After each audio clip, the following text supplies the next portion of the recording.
Bonjour et bienvenue sur la chaîne Armel High Tech. Aujourd'hui, nouvelle vidéo, je vous présente le BMW iX3. Générique.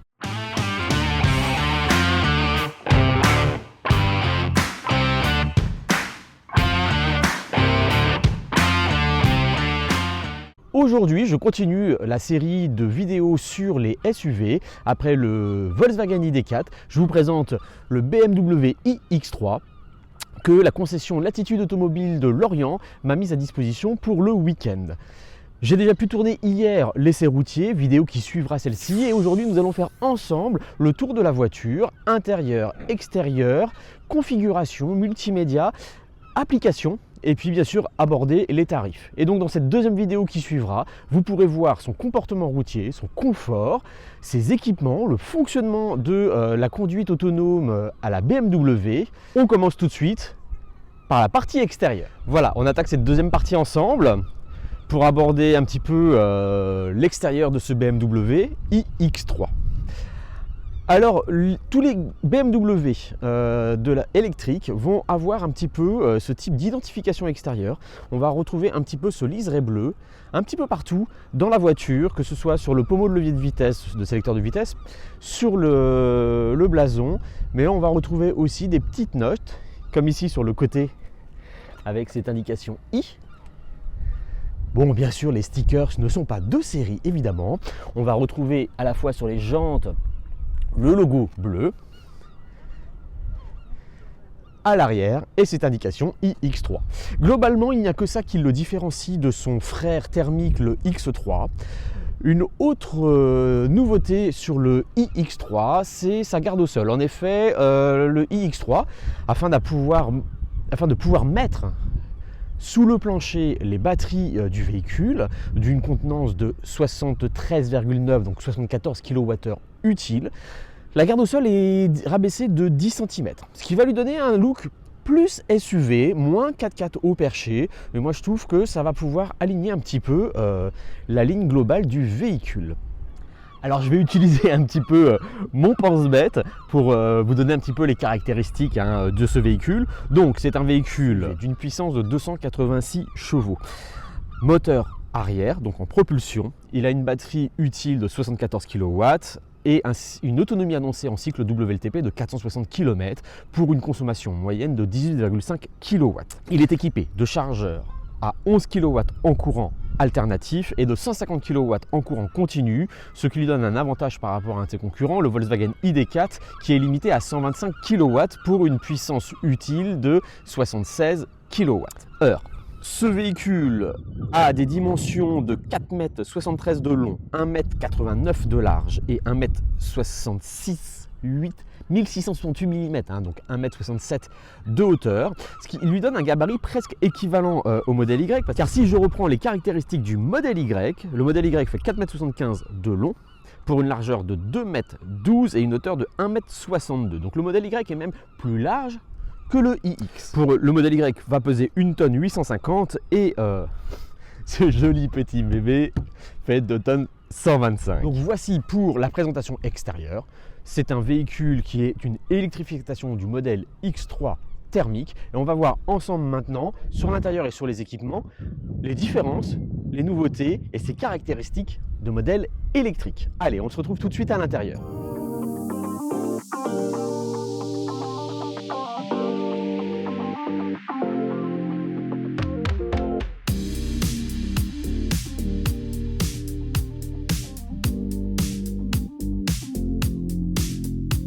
Et le coffre dispose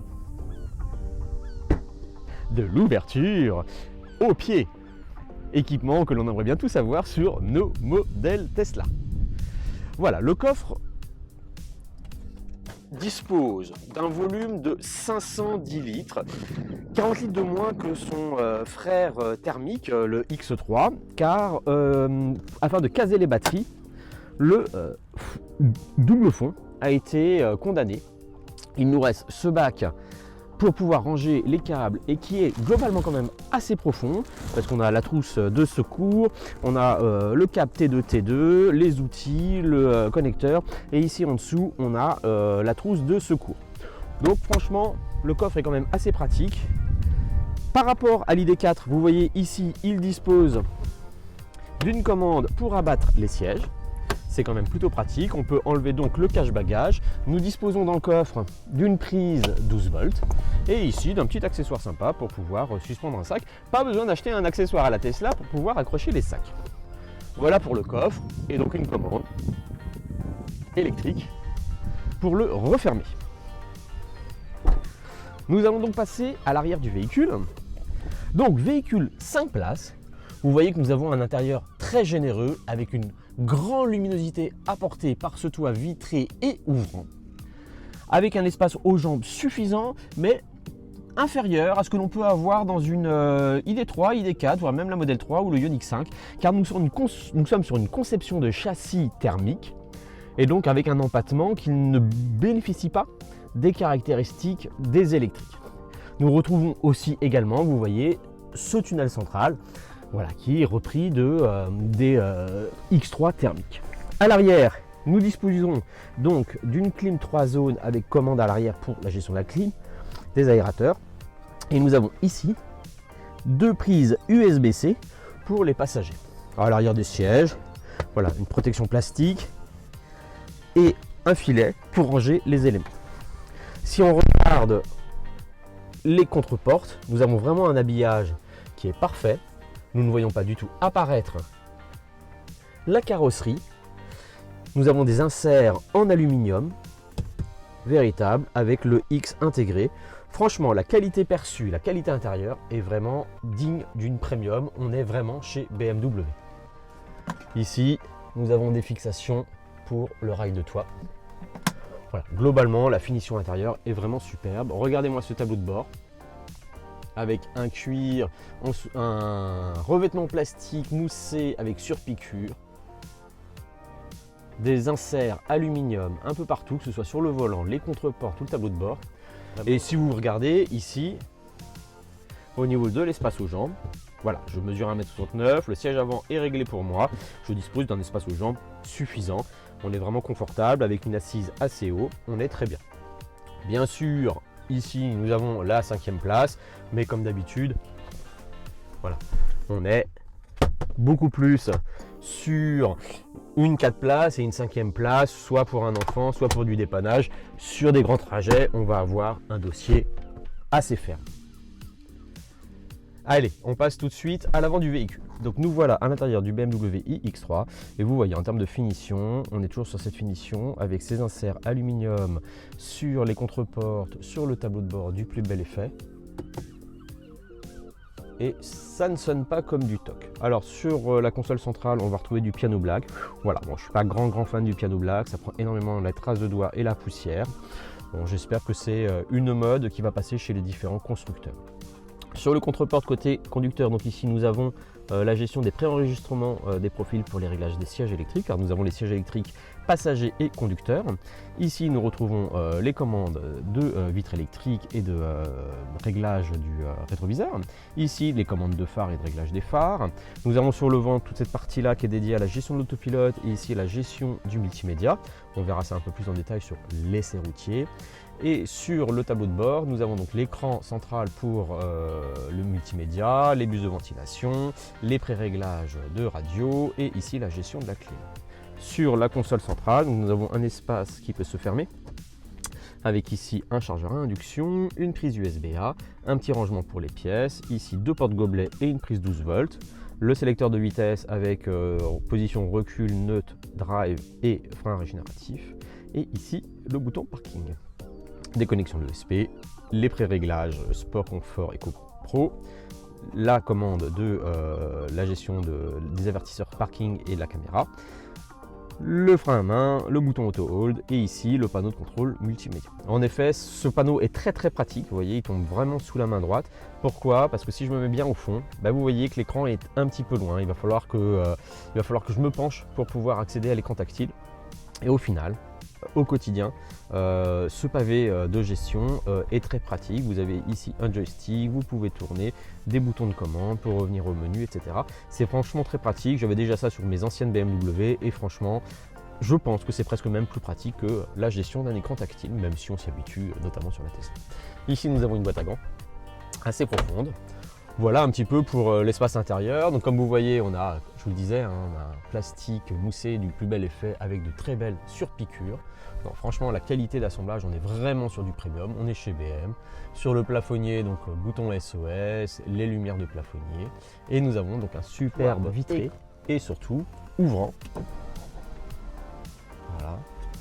Et si on le souhaite, on a la possibilité d'occulter le toit avec un vélum, avec une commande électrique. C'est franchement le top. Alors, eh bien, pour démarrer ce véhicule, il faut appuyer sur le bouton ici. Et oui, nous ne sommes pas encore sur les nouvelles générations comme la Tesla, l'ID3, l'ID4 ou la Ioniq 5 où il suffit juste de s'asseoir et d'appuyer sur le frein. Ici, pour démarrer la voiture, il faut appuyer sur le bouton Stop. Donc on se retrouve ici sur l'écran conducteur, donc on va retrouver ici sur la gauche toute la lecture vitesse, ici le compteur de vitesse, affichage numérique, ici nous avons le niveau de batterie. Alors ouais, c'est une difficulté, spécificité, on ne va jamais retrouver affiché dans la voiture le pourcentage exact de batterie, donc on va le voir ici, on est à peu près à 50%, et le seul endroit où on va trouver l'affichage exact du pourcentage de batterie, c'est sur l'application. Je vous en ferai une démonstration un petit peu plus tard. Donc ici nous avons le rappel du GPS, mais c'est programmable et si j'active l'autopilote, ici je vais avoir la gestion de l'autopilote. Et ici toute la partie multimédia. On peut ici avec les commandes d'ordinateur de bord, voilà, changer les informations affichées, consommation, trajet, puissance, newton-mètre, etc. Les jets que l'on prend, latéraux, voilà. Sur l'écran central. Alors vous voyez, on a un affichage très proche, on est sur des widgets et très proche de ce qu'on peut retrouver sur l'Apple CarPlay, je trouve, en termes de mise en forme. Et Volkswagen a retrouvé aussi un petit peu ce type d'affichage. On a sur la gauche des boutons de raccourci pour les applications, la voiture, la navigation, le téléphone, les médias. Et puis ici, cette gestion. Et hop, on peut donc faire défiler ici différents widgets. Et si on clique dessus, on va accéder aux différentes fonctionnalités. Ici, on retrouve la fonctionnalité sur la consommation électrique. Et là, je trouve que c'est vraiment très bien fait. Je vous le démontrerai un peu plus aussi sur l'essai routier. Mais on va retrouver différents trajets. Donc départ, recharge, sortie usine, dernière initialisation. Donc sortie usine, voilà, on est sur le départ, depuis le début d'utilisation de la voiture. Donc il y a 2745 km au compteur. Et donc on peut avoir donc les données de conduite, un affichage sport, la gestion des flux d'énergie. Voilà, donc là c'est dommage qu'on ne puisse pas ici par exemple voir le pourcentage exact de la batterie. Bon, je pense que ce serait une amélioration BMW si vous m'écoutez. Donc on va reprendre par exemple depuis la recharge, donc c'est le moment où j'ai récupéré la voiture, donc j'ai déjà fait 210 km et vous voyez que je suis sur une consommation moyenne de 17,5 kWh au 100 km, donc en dessous des 18,5 du cycle WLTP. Donc si on revient donc hop, à la gestion au menu central, pardon, voilà. Donc on revient ici, vraiment c'est pas mal fait. Si on en revient sur les menus liés à la voiture, donc on va avoir les informations de bord, donc c'est ce qu'on vient de faire, le statut du véhicule, contrôle pression des pneus, message, échéance de maintenance, la planification de la recharge. Donc là vous voyez, on peut planifier la recharge ici à partir de la voiture mais aussi sur l'application, je vous montrerai. On peut sélectionner si on veut recharger sur des plages horaires ou immédiatement dès qu'on la branche. Notre objectif de recharge, et où on est bien sur des batteries type lithium-ion, donc recharge jusqu'à 80% pour le trajet quotidien et 100% pour un trajet long. Donc on est bien sur les recommandations et ici on va définir le niveau de recharge que l'on veut. Ici par exemple 80%. La gestion du déverrouillage du câble, alors on peut définir une limite de courant, classification de départ, donc on va aller regarder ce que ça donne. Donc recharge standard en CA, on peut définir une limite de courant, donc c'est vraiment bien, c'est vraiment très précis. Alors sur la Volkswagen, il va nous dire qu'on va réduire, mais on ne sait pas de combien on réduit, et on peut définir une plage horaire pour recharger, donc par exemple de minuit, et on va dire qu'on va recharger jusqu'à 7h45, c'est l'heure à laquelle en général je pars le matin pour aller à mon travail. Et donc, dès que je vais brancher la voiture, la voiture va préférentiellement se recharger dans cette plage horaire. Vous pouvez donc définir vos plages horaires d'heures creuses si vous en avez. On peut demander de déverrouiller le câble de recharge à la fin de la recharge, de déverrouiller la trappe de recharge de manière permanente. Et on a aussi des réglages sur le courant continu, émissions sonores autorisées automatiques, non limitées, limitées, etc. Donc sincèrement, moi je trouve que ce panneau est assez bien fait. Donc on peut donc définir la limite de courant ici, si on l'a paramétré. On peut donc planifier le départ. Et donc on peut planifier aussi donc les différents jours de la semaine. On a différents menus et on peut l'activer en fonction du jour de la semaine. Donc par exemple, on peut dire le lundi, hop, je veux, alors c'est l'heure de départ, donc je veux partir à 7h45, allez on va mettre 8h, ce sera plus simple, voilà. Le jour de la semaine, c'est le lundi, et voilà, donc le lundi, j'ai planifié, je l'active ou je le désactive, voilà. Et donc vous voyez que on peut définir donc, des planifications de départ. Donc c'est vraiment très pratique, c'est très bien fait, je trouve que c'est assez intuitif. On peut activer ou pas la climatisation pour le départ. Donc voilà un petit peu sur la gestion des recharges. Moi je trouve que le menu est assez bien fait par rapport à ce qu'on peut voir notamment chez Volkswagen. C'est beaucoup plus intuitif, moi je trouve que c'est vraiment pas mal. Donc on peut accéder au réglage du véhicule, donc pour les écrans d'affichage, les aides à la conduite, etc. Donc sur les aides à la conduite, la sécurité avertissement, la conduite, la reconnaissance des feux, etc. Donc le menu est assez bien fait et assez intuitif, réglages généraux, écran d'affichage. L'écran d'affichage, c'est là que par exemple on va pouvoir régler l'affichage tête haute, les combinés d'instruments, l'écran de contrôle. Donc on peut un peu personnaliser tout ce que l'on veut. Caring-Car, ça c'est un programme BMW pour se relaxer, on peut l'activer et ça va nous activer pendant quelques minutes une musique, une ambiance, etc. pour ce. On peut avoir donc des profils conducteurs, un peu comme sur la Tesla, et puis accès à la notice d'utilisation, également comme sur la Tesla. Donc franchement, on est sur un menu, un multimédia qui est quand même en contenu, je trouve vraiment pas mal, en présentation vraiment pas mal. Donc on dispose aussi de l'Apple CarPlay et d'Android Auto sur ce véhicule. Je ne l'ai pas paramétré pour le temps de la vidéo. Voilà. Et donc on peut accéder à la navigation.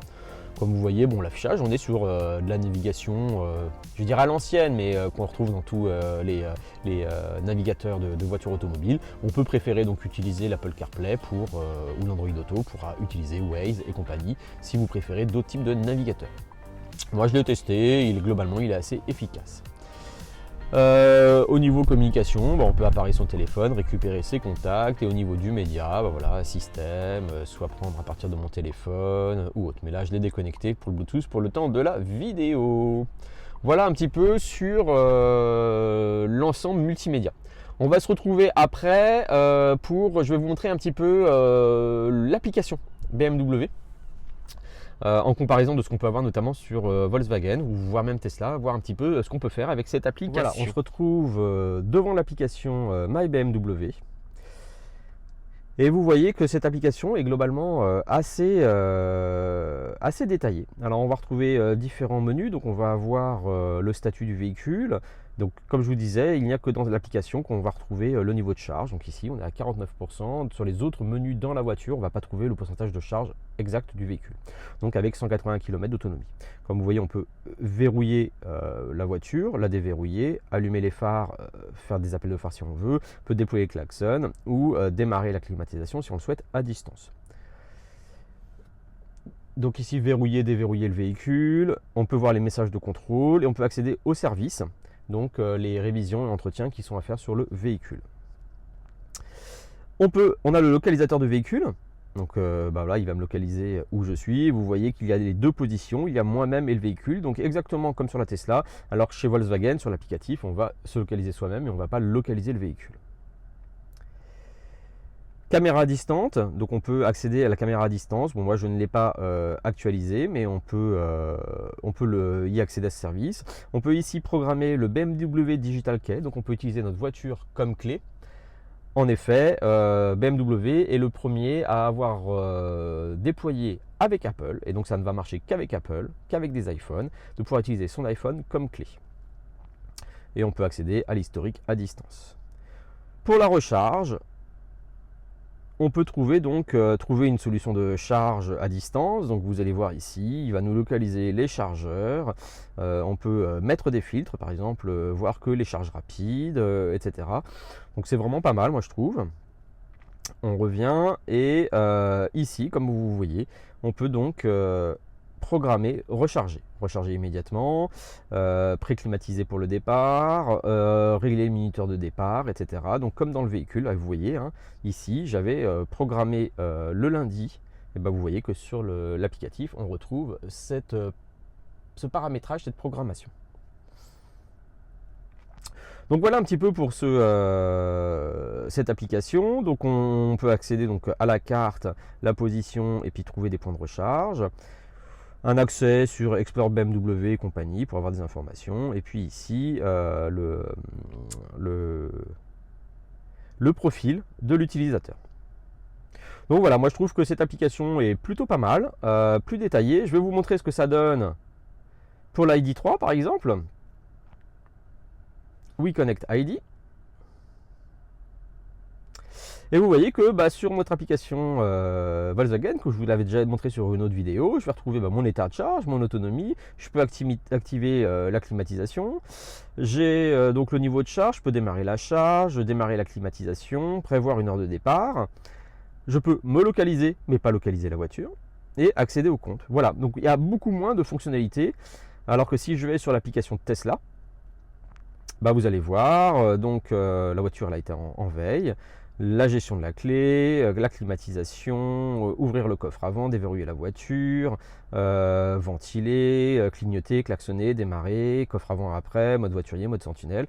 Donc vous voyez qu'on a ici le niveau de charge, trouver des chargeurs à disponibilité, mais sur l'application Tesla on ne va voir que les chargeurs Tesla proposés. On peut commander des mises à niveau sur le véhicule, prendre des options, siège arrière chauffant, autopilote, etc. Donc voilà, et puis programmer l'entretien. Donc en fait, si on regarde l'application de BMW, on est très très proche des services que propose l'application Tesla. Donc clairement, Tesla, BMW se positionne en concurrent de Tesla. Allez, on se retrouve tout de suite pour la conclusion. On se retrouve tout de suite, donc maintenant après l'application, on va aller voir ensemble en termes de configurateur, de tarification, ce que l'on peut retrouver sur ce BMW. Et en dernière partie, on va se retrouver pour la conclusion ensemble de cette présentation. Nous sommes devant le configurateur BMW et nous allons pouvoir un petit peu quels sont les équipements, quel est le tarif de la BMW iX3. Donc le tarif commence à partir de 69 940 €. 49,99 €, c'est vachement précis. Je pense qu'il y a eu une tombola sur les 9. Il y a deux finitions. Il y a finition Inspiring et la finition Impressive. On va aller voir ensemble un peu plus les détails. Donc l'Inspiring est à 69 949,99 €, j'ai réussi à le dire. Et en équipement standard, elle bénéficie donc hotspot Wi-Fi, connectivité avancée, filet de séparation du coffre, kit de mobilité, mesure individuelle de pression des pneus, éclairage d'ambiance. Écrou anti-vol de roue, siège avant chauffant, avertisseur sonore pour piéton, sellerie simili-cuir sans Satex Schwartz et la Mineral Wax métallisée, la peinture blanche. Si on regarde l'impressive, donc pour 6 400 € de plus, on va avoir donc les sièges avant chauffants, avertisseur sonore pour piéton, siège Advance pour conducteur et passage avant, donc les sièges électriques, BMW Iconic Sounds électrique. Ce sont les sons diffusés par les haut-parleurs pour donner une sorte de bruit moteur. Je ne voulais pas montrer dans le multimédia, mais c'est une option désactivable. Commande gestuelle BMW, appui lombaire ajustable, des jantes 20 pouces, un accès confort, le pack Advance Full LED, la Mineral Wax métallisée, donc comme la version précédente, et là on est en sellerie cuir Vernasca Schwartz avec piqûre décorative. Ce n'est pas du cuir vegan. Allez, on va continuer avec la version impressive. La version impressive, c'est celle que j'avais à l'essai. Donc on a le droit à trois couleurs, c'est encore plus sobre que chez Tesla, donc un gris métallisé, un carbon Schwartz métallisé, donc un noir métallisé, ou le Mineral Wax. Pour l'impressive, on a les jantes noires de 20 pouces, et sinon pour la version, j'ai oublié son nom, Inspiring, voilà, on a des jantes 19 pouces.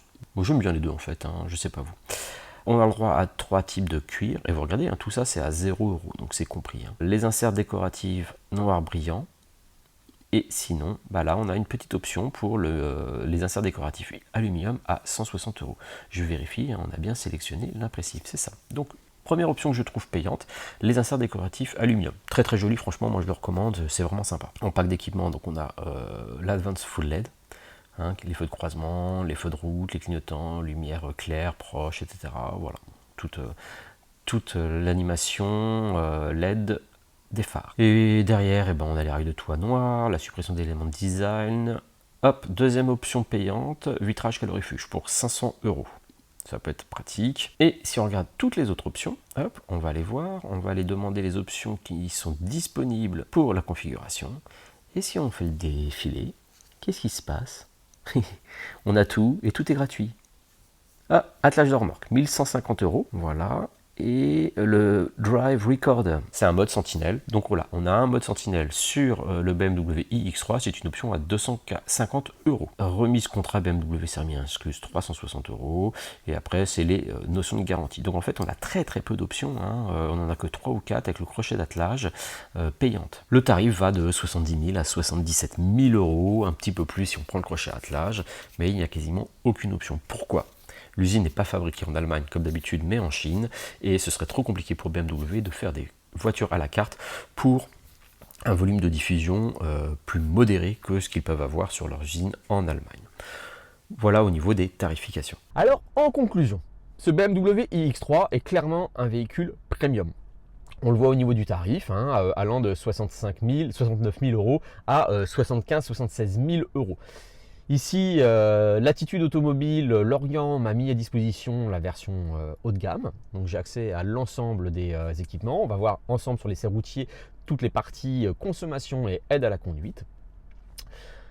Ce que je retiens moi de cette présentation intérieure-extérieure, on est sur un véhicule, c'est un X3 électrique, mais c'est un X3. Et je pense que la stratégie de BMW est de passer sa clientèle progressivement à l'électrique sans les violer, entre guillemets. On se retrouve dans un environnement que l'on connaît, que le client BMW connaît. On a une finition qui est vraiment extraordinaire.